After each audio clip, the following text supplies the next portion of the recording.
இந்த திமுகவுக்கும் மற்றும் பலருக்கும் ஒரு காமன் ஓனர் ஒருத்தர் இருக்கிறார்ல, யாரு? பாஜக. அதில் ஒரு பாஜக மந்திரி ஒருத்தர் சொல்றாரு, விஜய் என்னப்பா, விஜய் நடிக, விஜய் நடிக, விஜய் நடிக, விஜய் நடிக. ஆமா, நான் நடிகன் தான், இப்போ யாரும் இல்லைன்றா. என்னமோ இவர் என்னமோ புதுசாக கண்டுபிடிச்ச மாதிரி. ஆனால் நான் அரசியலுக்கு வந்துட்டு நடிக்கல, அரசியல் நான் நடிக்கல.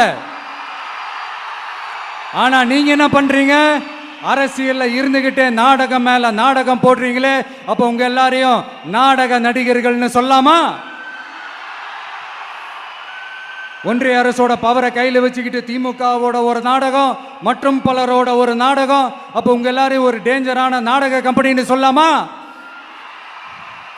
இந்த பாஜகவோட சரண்டராகி இருக்கிறதோட மட்டும் இல்லாம இந்த ஊழல்லையே ஊறி போய் இருக்கிற இந்த 2 பேரும் நமக்கு வேணாமுங்க.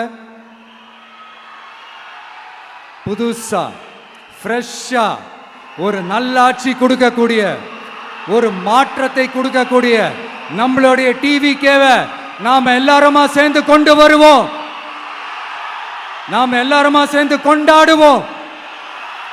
இது ஒரு மாற்றத்திற்கான ஒரு தேர்தல். சும்மா மாத்தி ஓட்டு போட்டுக்கிறதுக்கு பேர் மாற்றம் கிடையாது.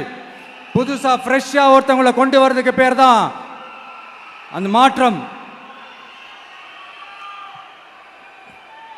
இந்த போகி பண்டிகை அன்னைக்கு வீட்டில் இருக்கிற வீணா போனதையெல்லாம் தூக்கி வீசி எறிவோம் தெரியுமா?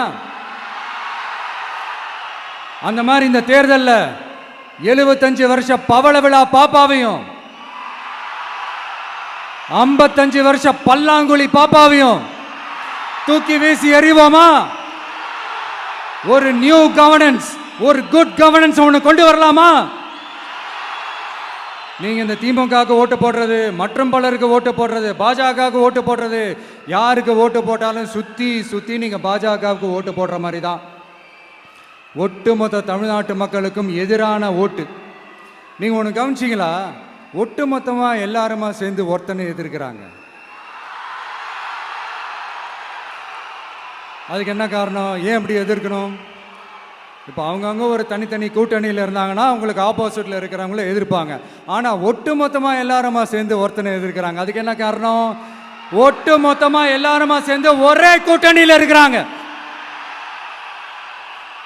என்ன தப்பு பண்ணிட்டான் இந்த விஜய்?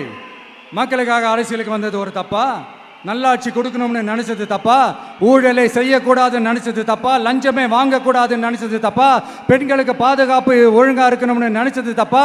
போதைப் பொருள் கலாச்சாரத்தை ஒழிக்கணும்னு நினைச்சது தப்பா? சட்டம் ஒழுங்கை சரி செய்யணும்னு நினைச்சது தப்பா? விவசாயிகள் நல்லா இருக்கணும், மீனவர்கள் நல்லா இருக்கணும், உழைக்கிற மக்கள் எல்லாரும் நல்லா இருக்கணும்னு நினைச்சது தப்பா? ஆனா மக்களே, நல்லா இருப்போம், எல்லாரும் நல்லா இருப்போம். எப்படி? நல்லா இருப்போம், எல்லாரும் நல்லா இருப்போம்.